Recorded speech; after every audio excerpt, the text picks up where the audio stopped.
No matter what the conditions, DD Auto and Salvage can get your vehicle up and off your property. Now is the time to plan to make extra cash by calling DD Auto and Salvage and moving that old vehicle. Let them pay you for that junk vehicle. DD Auto and Salvage makes it so easy to get rid of your junker vehicles, paying you the most money possible. If you have metal, DD Auto and Salvage in Logan wants to pay you today. Call 787-1204. That's 787-1204 today. See store for details. From everyone at KSM Music, we are proud to be your gold winner for the 2024 Best of Northern Utah for a full-service music store. We couldn't have done it without you.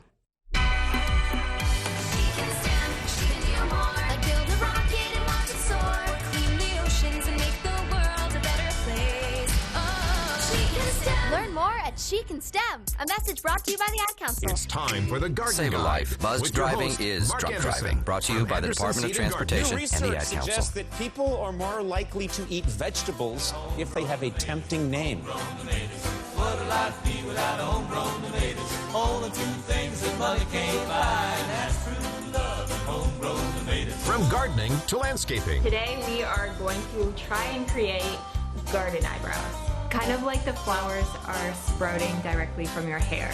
That makes sense.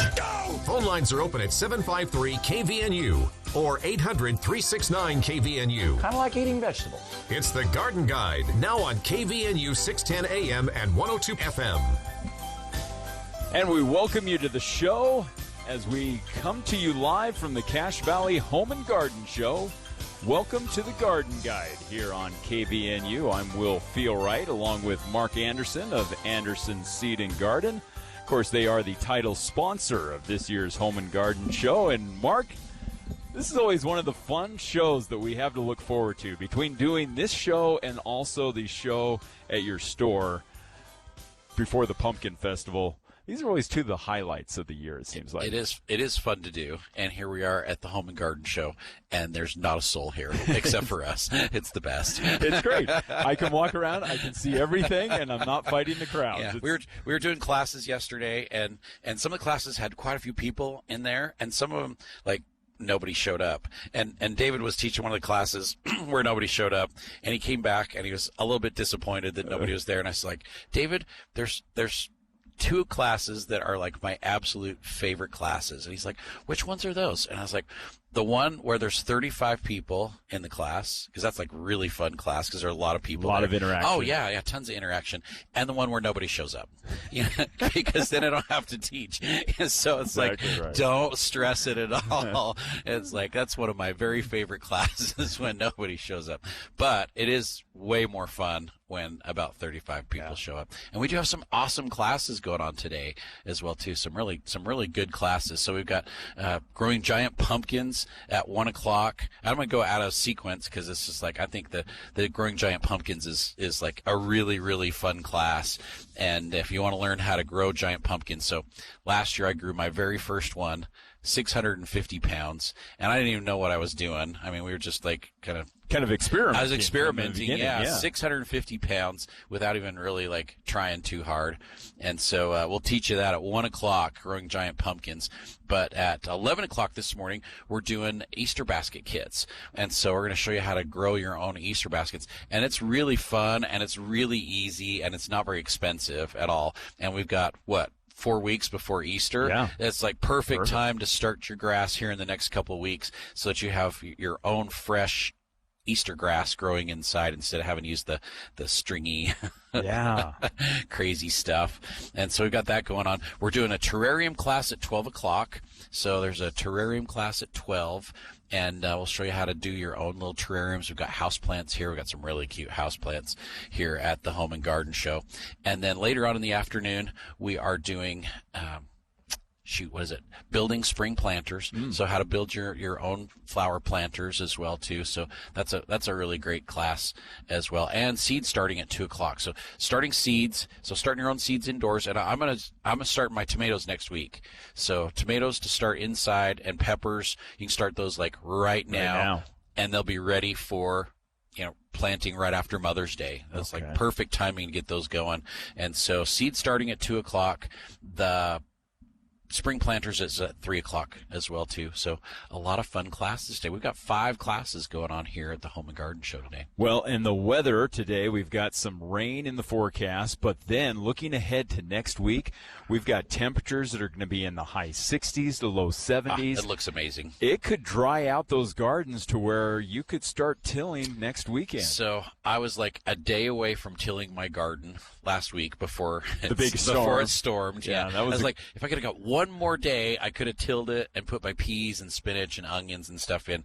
But it looks like this week it's going to dry out. And as soon as I run that tiller through the garden, it's like that stuff's going in. So peas, spinach, lettuce, radishes, onions, cabbage, cauliflower, broccoli, it's all going in. And then at Anderson's, we've got like all of our bare root stuff is here. So almost all the fruit trees are here. There's a few varieties we're still waiting for, but I got another shipment coming in next week. But the small fruits, so currants, gooseberries, blackberries, blueberries, raspberries, strawberries, onion plants, asparagus, it's all here. Yeah, it's all here and ready to go. So the bare root plants are ready to rock and roll at Anderson Seed, and that's a great time to be out in the garden for early planting. You know, anytime you can get your cold crops in March, that's a win for me, because sometimes it's like last year, it was April because it was so wet before I could get my peas and my lettuce and my radishes and onions and stuff planted. So anytime you get it planted in March, you're just that much farther ahead. Really needs the cold weather, or else it doesn't do very well. Yeah. It needs that cold weather, especially when June rolls around and it's 95 degrees.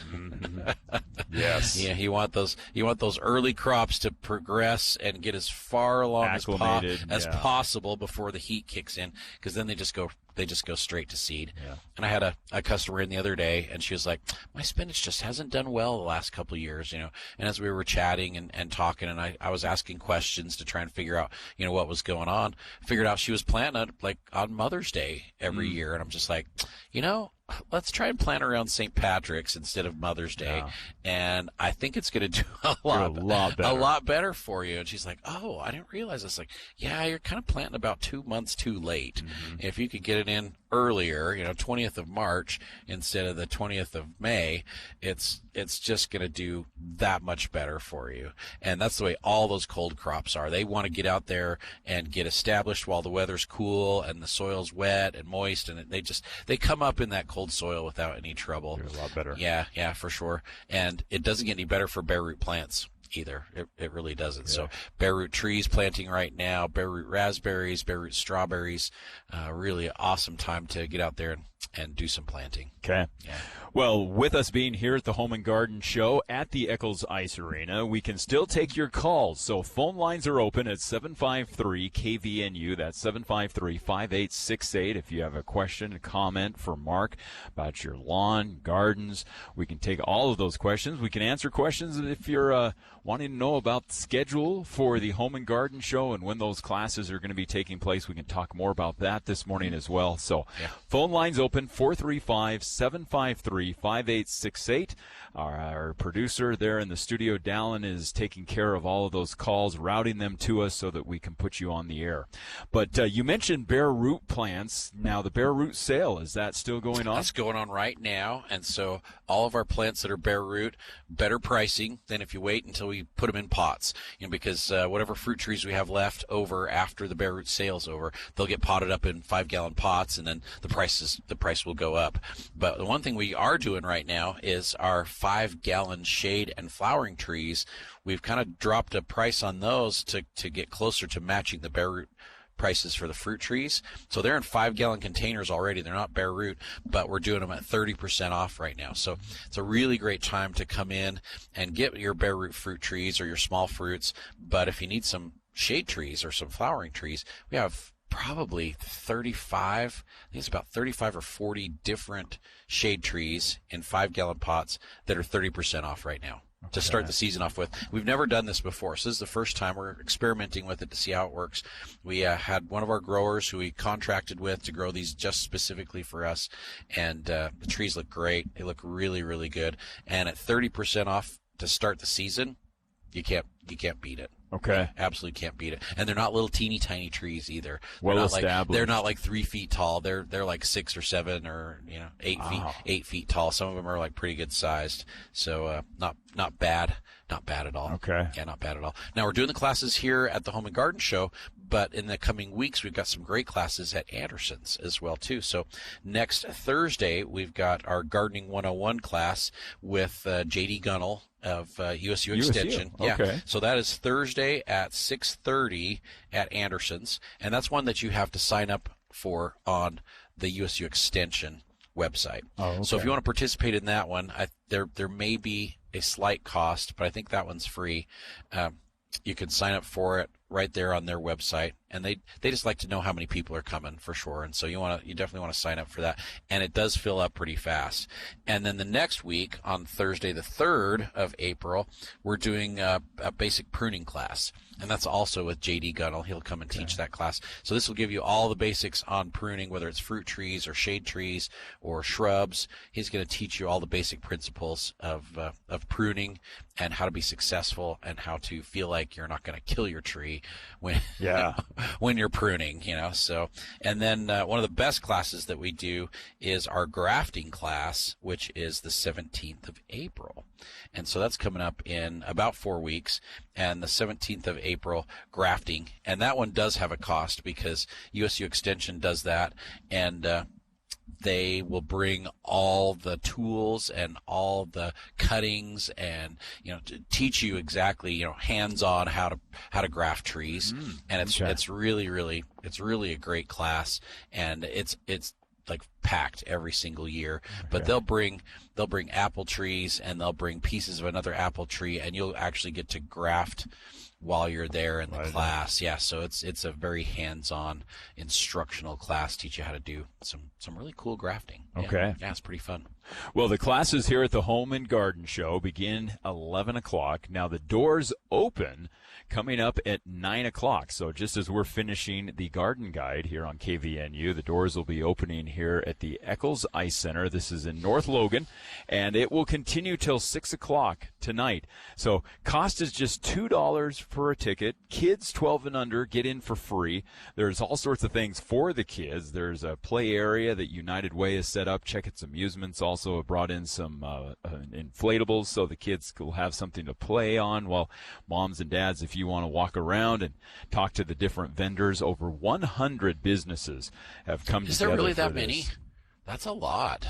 I was going to say we could go down through the whole list, but that would take up the garden guide. The rest of the show. Yeah, it's like I knew there was quite a few vendors here, but I didn't realize there was 100. Yeah, everything for your home, your garden, and also some food vendors here as well to take care of snacks and treats and lunch for you. So everything you need for your home, your garden, is happening today here at the Eccles Ice Arena.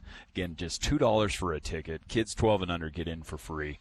And it starts at 9 o'clock and will continue until 6. And you were mentioning yesterday, Mark, really busy yesterday. Yeah. Yesterday morning we were running around like crazy.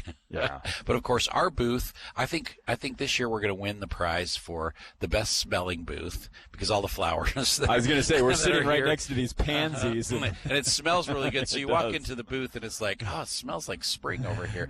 And the most colorful booth because we again have all the flowers and the blooming, and the forsythias are blooming, and we've got succulents and all kinds of cool stuff here. But yeah, the pansies look amazing.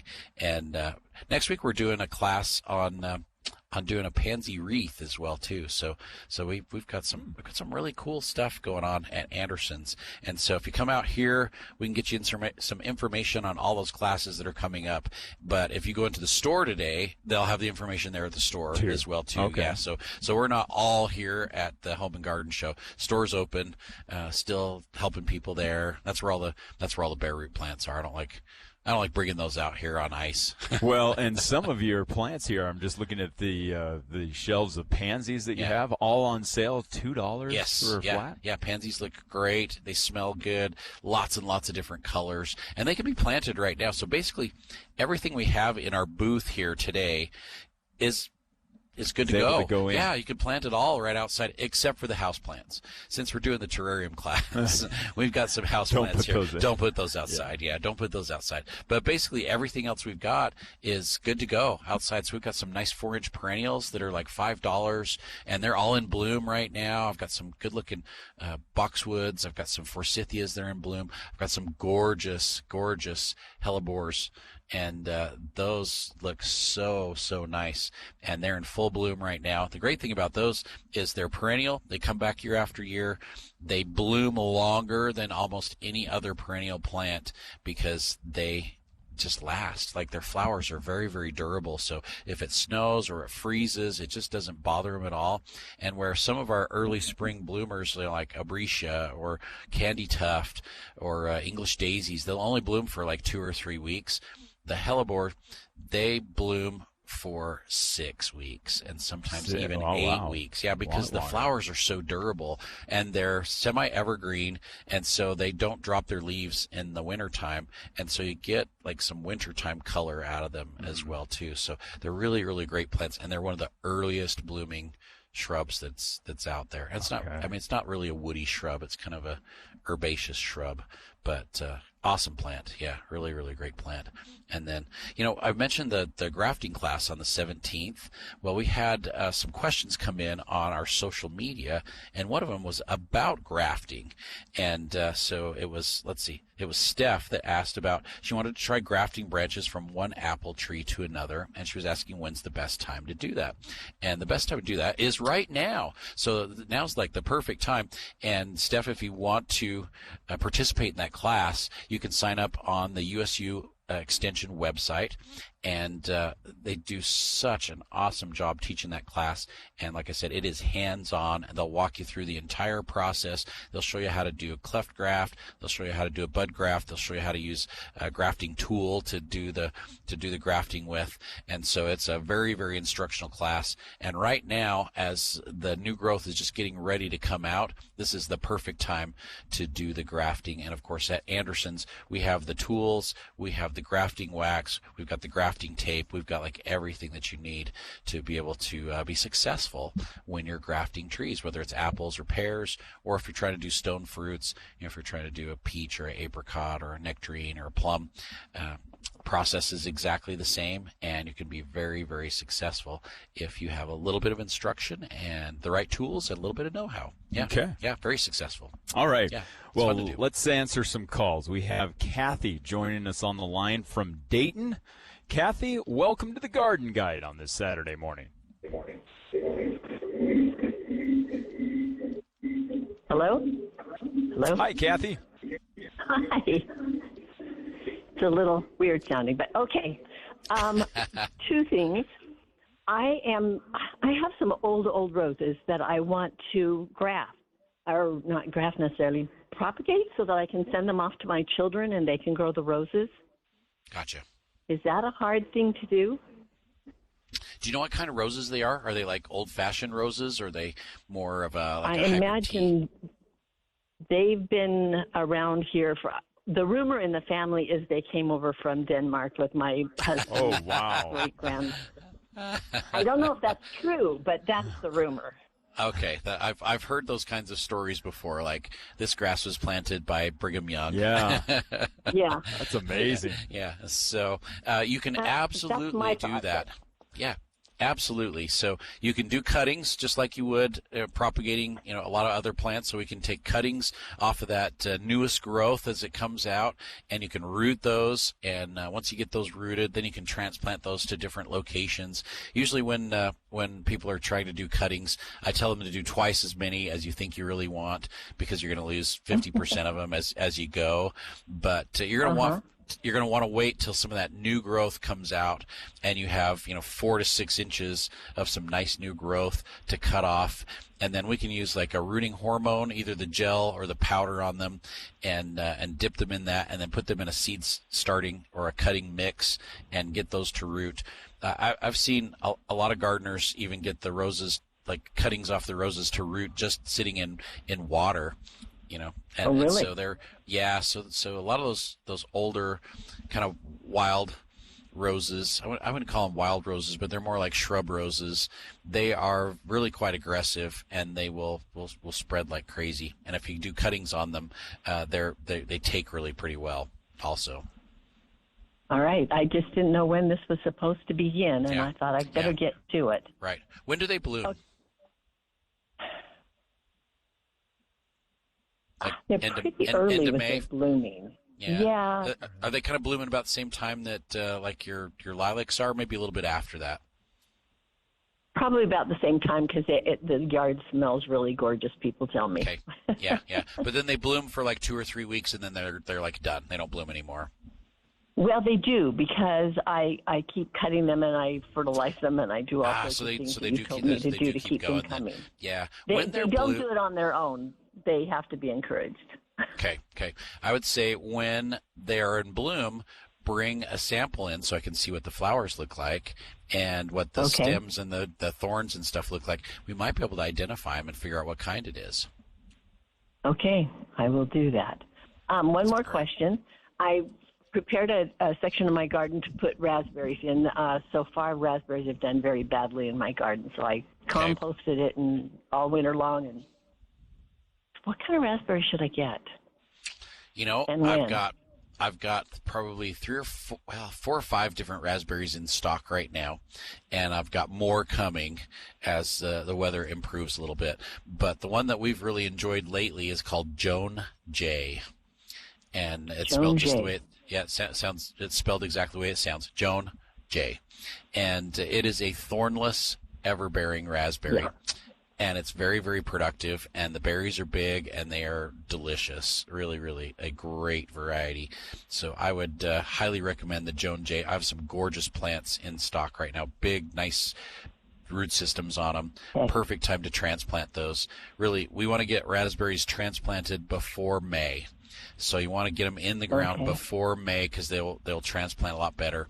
And then this year we've got, of course, the Kangaroots root stimulator for them.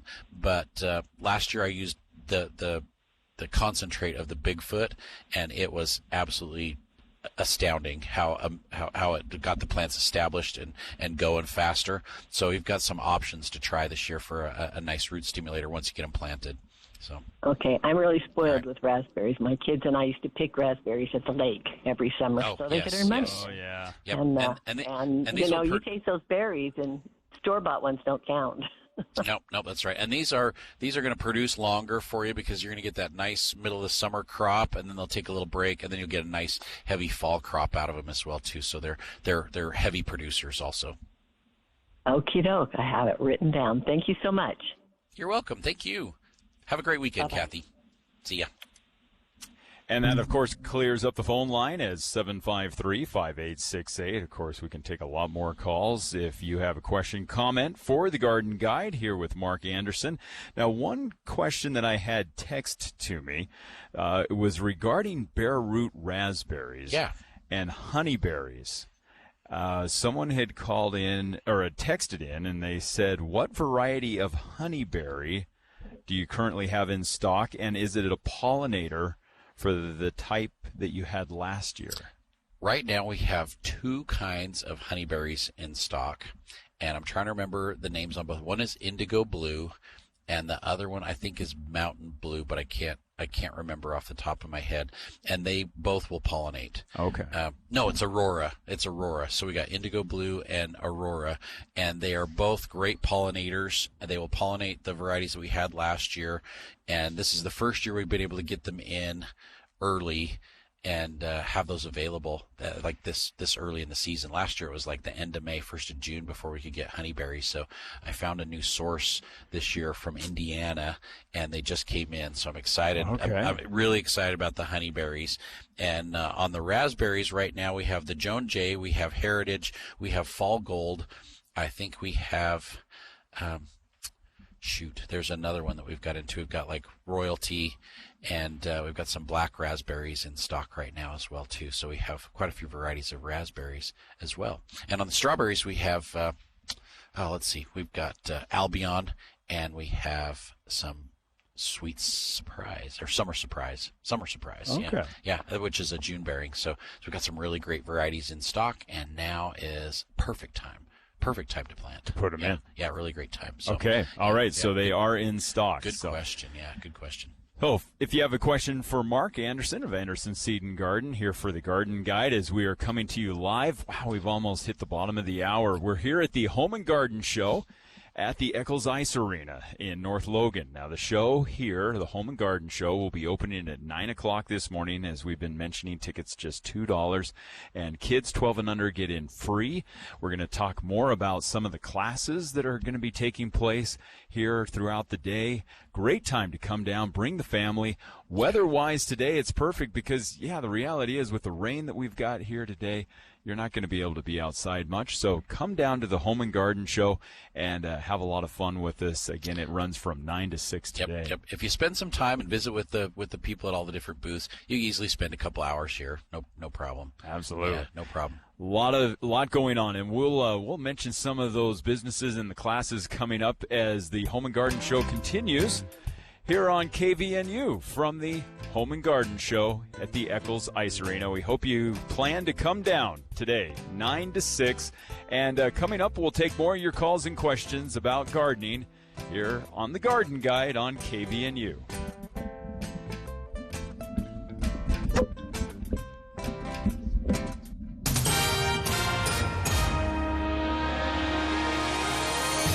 Will Feel Right with your KVNU News Update. Logan High School recently announcing that it had hired a new principal.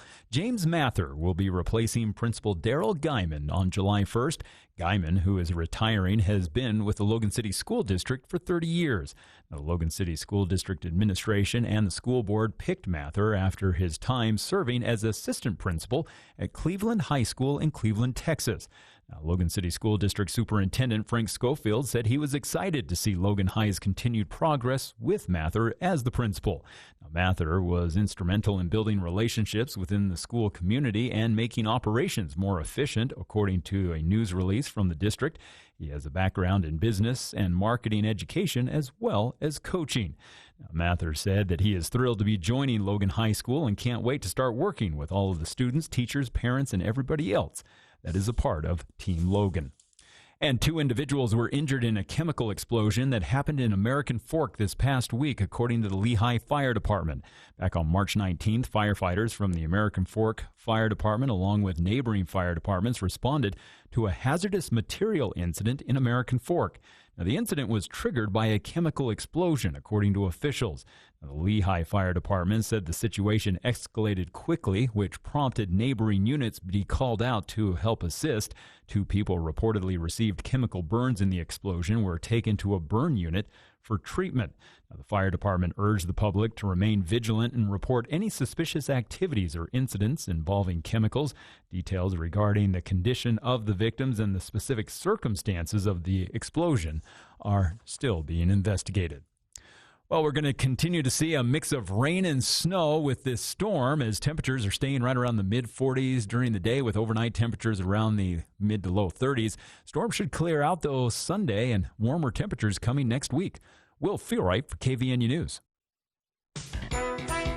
I'm Jim Basquil. We'll tip it off with the 2-time defending champs beginning their quest for a three-peat. Yara behind the back dribble, moving to his left. Read a screen to get Goodine off his scent. High on the right side, Caravan triggers a 3. It's good!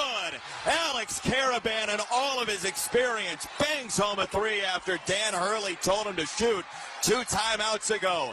UConn by 4, 60-56. Huge bucket late. Huskies beat Oklahoma 67-59. Caravan had 13 straight win in the tournament for the Huskies. Meantime, Duke gets Cooper Flagg back. He scores 14 in a blowout win over Mount St. Mary's.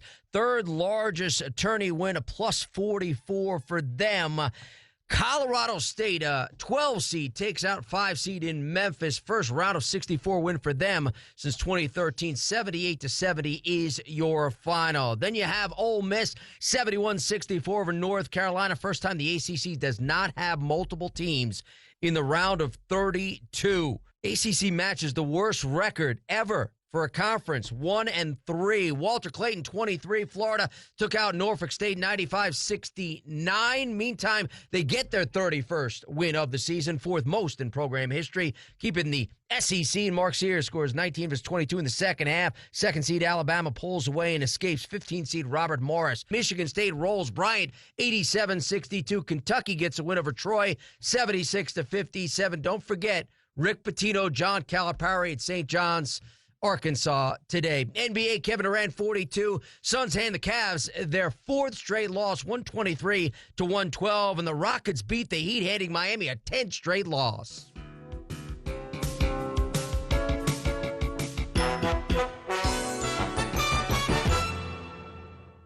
From gardening to landscaping, it's the Garden Guide on News Talk KVNU, 610 AM and 102.1 FM. There's a place to share the joy of your team. And welcome back to the Garden Guide here on KVNU as we are coming to you live from the Home and Garden Show at the Eccles Ice Arena. The show will be getting underway here at 9 o'clock. Doors will be opening. A lot of the vendors are showing up now. Of course, the last couple of days they've been setting up for this show. And so it'll continue all day today from 9 to 6. And we'll get into some of those events and classes that are going to be taking place throughout the day today as well. We are here live at the Home and Garden Show. So much fun happening here at the Home and Garden Show. It is. It's always fun every year. It's just a lot of fun. You know, over the years, this show has evolved a lot. We used to hold this show up at Utah State University. I remember that. And we just grew out of it. The reality is we just kept growing and growing. And the Eccles Ice Rink here has just been so good to work with us. It's a lot of fun, and it's really cool to be in here. Yeah. And just perfect. You can get everybody in here. We've got over, as we were talking last hour, over 100 businesses coming together for this. Everything from home and garden to also food vendors to a lot of crafts as well that are here. I think the only thing that would make the show even better, like the only thing, is if there was a hockey game going on at the same time. Same time here on the rink. Yes. Now that would be an awesome show. Yeah, that would be an awesome show. So, but we have classes going on here throughout the day. Some sponsored by Anderson's. There's a couple other vendors that are doing classes as well too.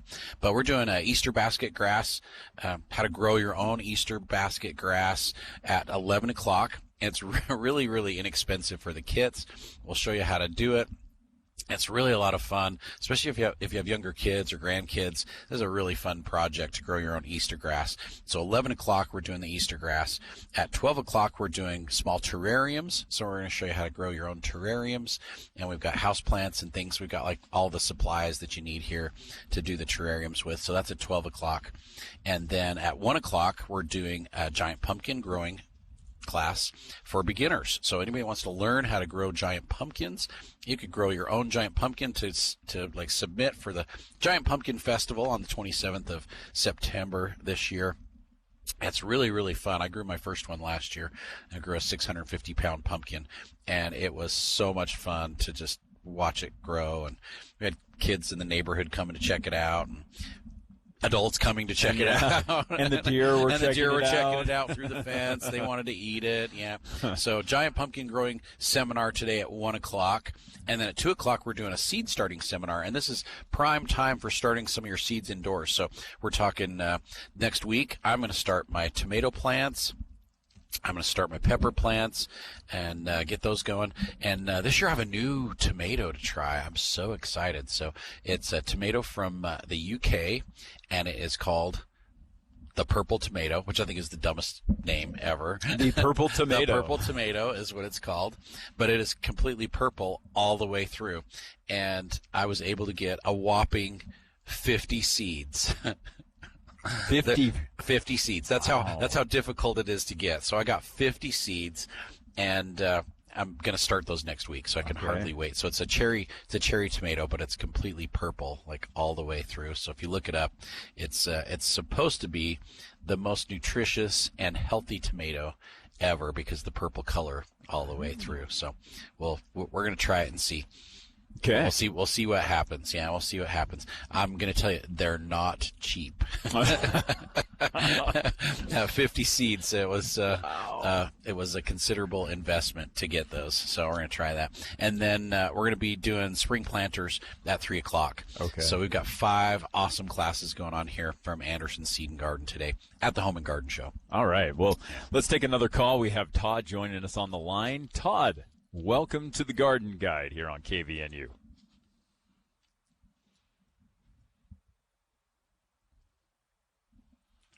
Let's see. Todd, are you there? I am. Are you guys? There you are. There we go. There we go. We can hear you. We're doing great, Todd. I don't know what happened. Probably you cut me off for a good reason. Operator error, I'm sure. Are you talking about the cell phone operator error or the other error? Very possible. Very possible, yeah. So how's it going this morning, Todd? Doing great. I finally got up. That's a good thing. That is a good thing, yep. Yeah. Anyway, Mark, you've talked about raspberry control with the borer in the ground and in the stem of the plant. Yes. What would you do? You know, we've had raspberry issues every single time that we've planted a plant. Can you give us a good Cliff Note version of how we can control that to get a good, productive crop every single year? Absolutely. I would go to Kathy's house and take all of her raspberries. So she's got a bunch of them. Okay.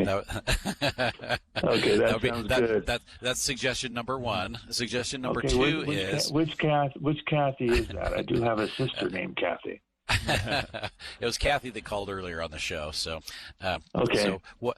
To really get your raspberries going, first thing in the spring, like right now, is a great time to fertilize those. And we recommend a high nitrogen fertilizer like ammonium sulfate, and add some micronutrients into it as well too. So the humate's really good for micros and minerals, just something to help build your soil back up. Azomite would be awesome as well too.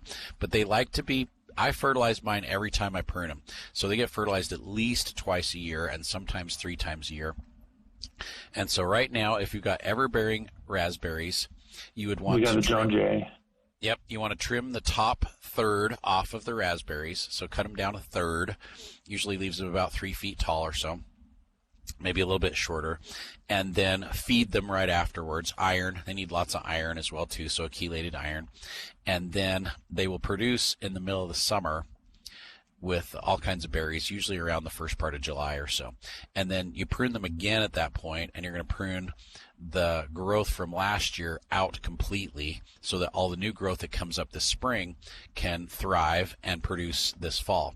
So usually after I'm done picking in the middle of summer, I'll cut all the old canes out, get rid of them completely, fertilize them again with the same fertilizer, ammonium sulfate, iron chelate, maybe a little bit of micronutrient. If you did it in the spring, you don't really need to do that again.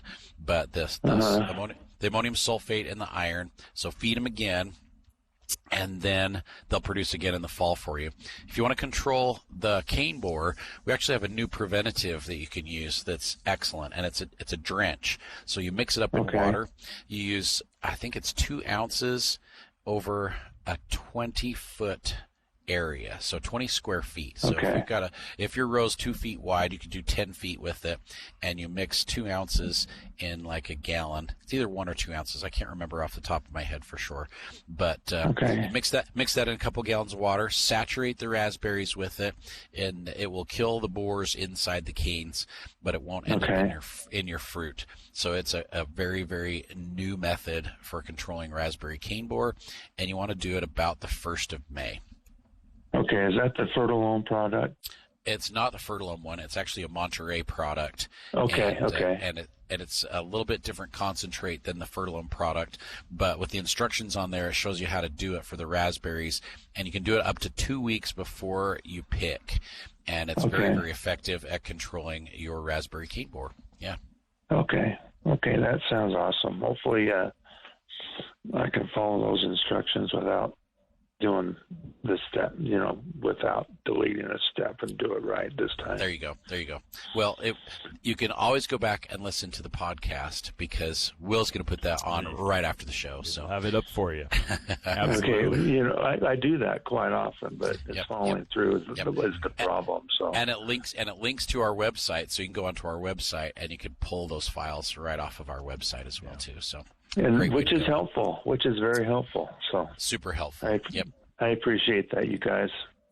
Very good. Thanks, Todd. Thank you, guys. Have a good day. You too. You too. Seems like we do our part. The problem for most of us is then we have to do the actual dirt work.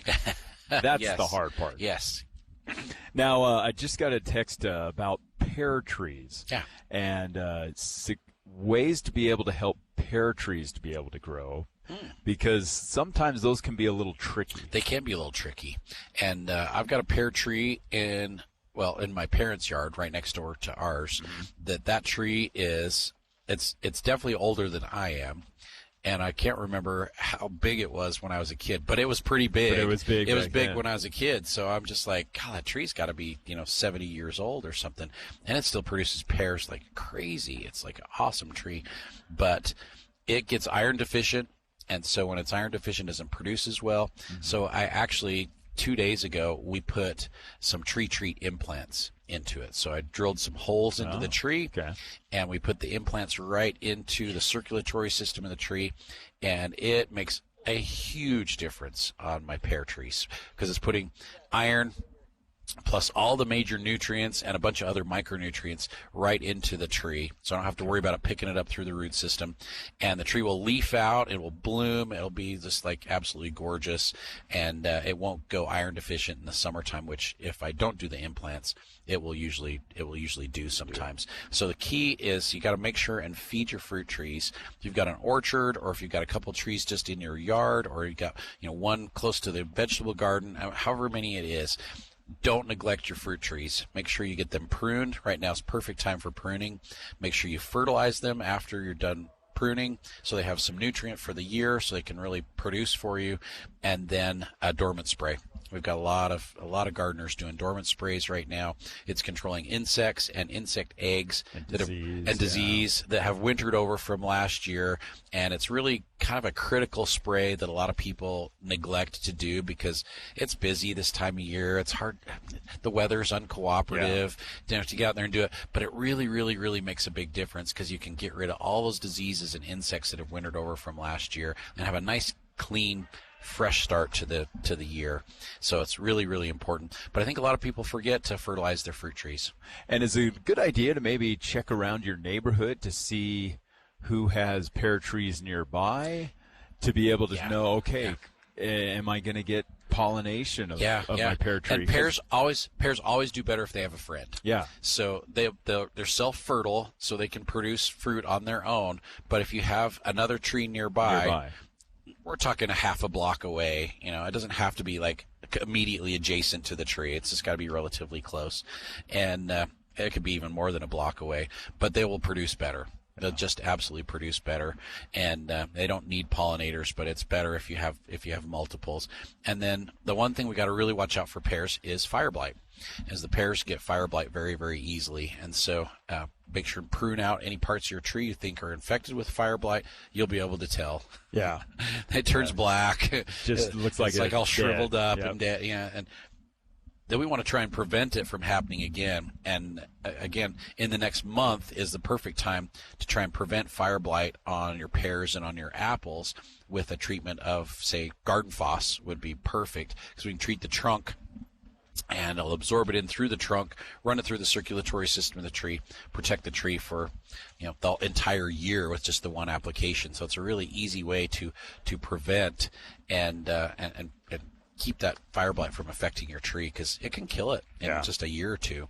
Once it gets fire blight, it does a lot of damage. So we can really protect them early with that application of garden phos. So any of my neighbors or any of Mark's neighbors, feel free to plant those pear trees because it just helps ours to grow. Yes. Yeah. Much better. It really does. It really does. And there's nothing better than a nice tree ripened pear. Yeah, absolutely.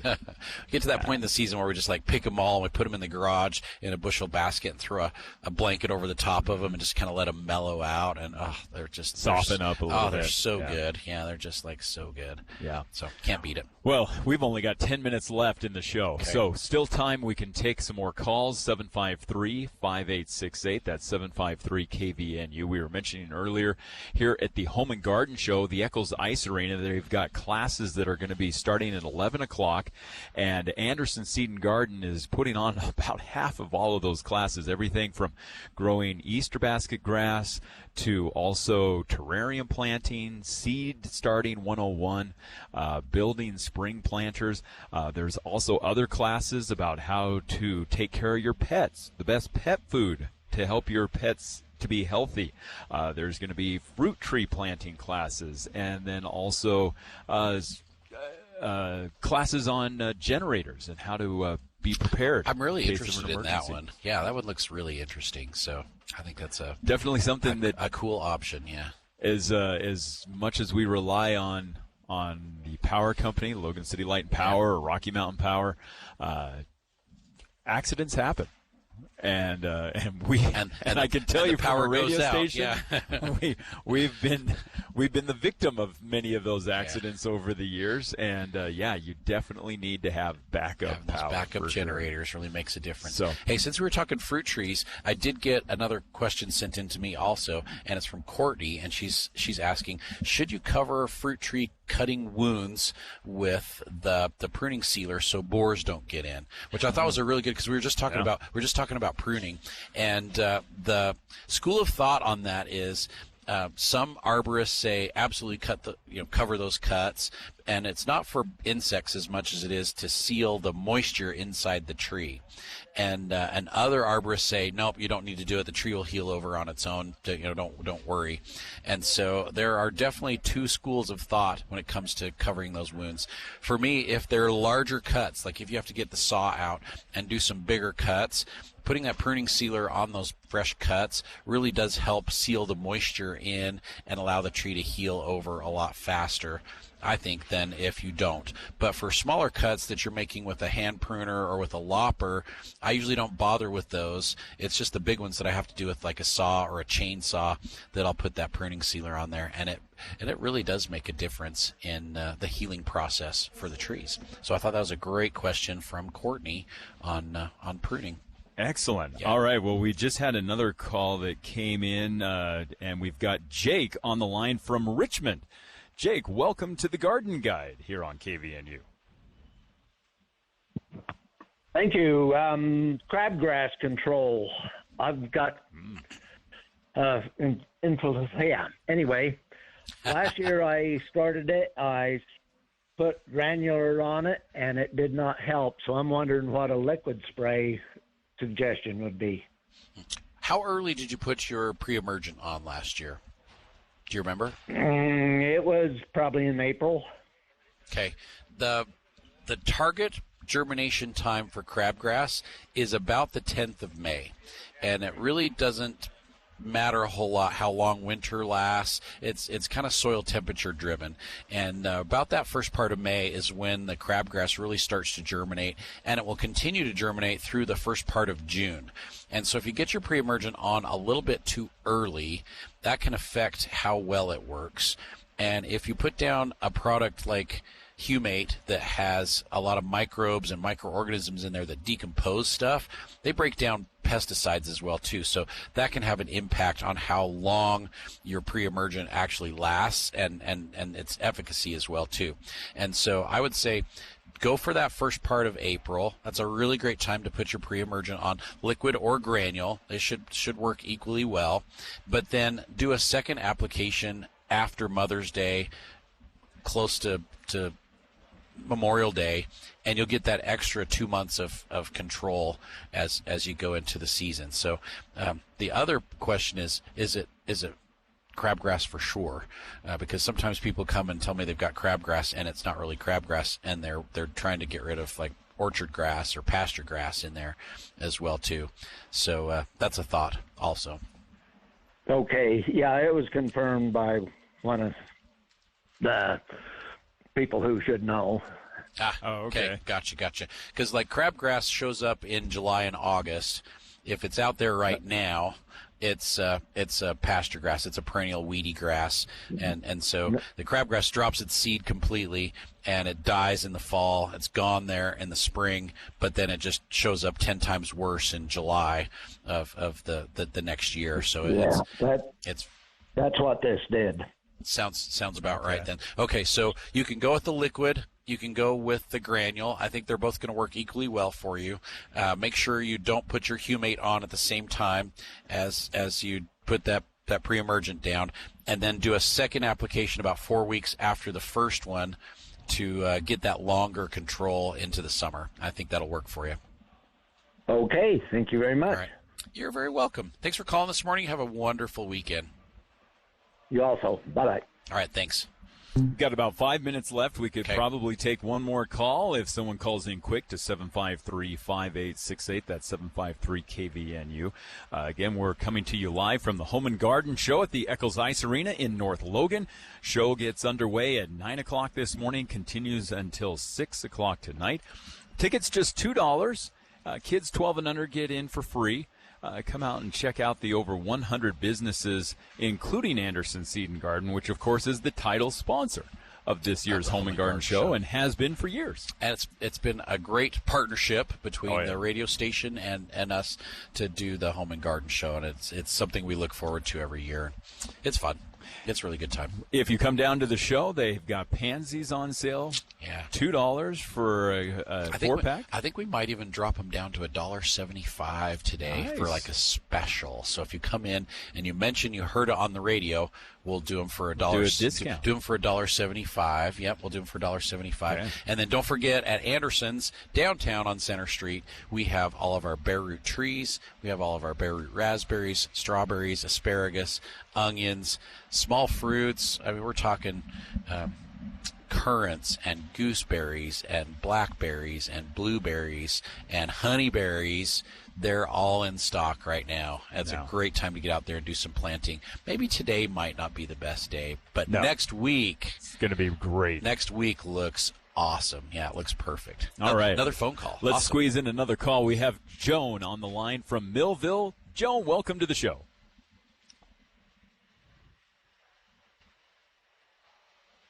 Good morning, Joan. Hi, I'm wondering about putting Cazeron on your raspberries. When to do that? Great question, Joan. Great question. Today is the best answer. As soon as possible. Yeah, absolutely. So we want to get the Cazeron on the raspberries before the new growth comes up. And so as soon as you possibly can, after the snow melts, that's when I want to put the Cazeron on so that it is active and working before the new shoots come up, and then it won't damage your new shoots. If you put it on right when the shoots have already emerged, it can damage them just a little bit. So the earlier the better. Otherwise, you have to wait until after your new growth has come up and has started to turn brown and is going a little bit more woody. So the sooner the better. So is that a pre-emergent for the weeds then? It is. It will kill existing weeds, grasses and weeds. So it'll kill stuff that's there already, but it won't hurt your raspberries at all. And then it will prevent new weeds from coming up for at least 6 months. Is that something that you need to water in, so it'd be good to do before rain? If you put it down right before it rained, that would be absolutely perfect. It does need water to activate. Okay, great. All right, thanks so much. You're so welcome. Thanks for calling in, Joan. Bye. Bye-bye. We've got just 2 minutes left to finish off the show. We want to mention that in addition to the Home and Garden Show at the store, all of your bare root plants are on sale. Yep. Plus also shade trees are on sale. Shade trees and flowering trees. This is the first year we've done it. We've got 5-gallon shade trees and flowering trees that we contract grew just to have a special this spring for. And so they are 30% off, which is basically the same price as what we're doing on our bare root. They're 30% off if you buy them bare root compared to in a container. And so we're doing the same thing with our 5-gallon shade and flowering trees right now. So this is the first time we've ever done it, and we're excited to see how people accept it. Yeah, okay. Great prices on those those flowering and shade trees. Awesome prices on all of our bare root fruit trees. I've got to replace my Arctic J nectarine, my white nectarine. Branch broke off our neighbor's tree, and it was a massive branch this last week, and it landed. And it took right on top? Right on my nectarine. So there's going to be one fewer Arctic J nectarines in my selection for someone to choose from. So come get them right away, because they're going to disappear really fast. All right. They are. They're going to disappear fast. Well, that's going to wrap things up for the show on this Saturday. Appreciate all of the great callers. And, again, we encourage you to come out and join us at the Home and Garden Show. This will continue until 6 o'clock tonight. You can probably hear the PA announcer. The show doors are just about to open here at the Eccles Ice Arena. Again, just $2 for a ticket. Kids 12 and under get in free. Come and join us at the Home and Garden Show. And, Mark, we'll talk to you again next week. Sounds great. KVNU, Logan, 610 AM and 1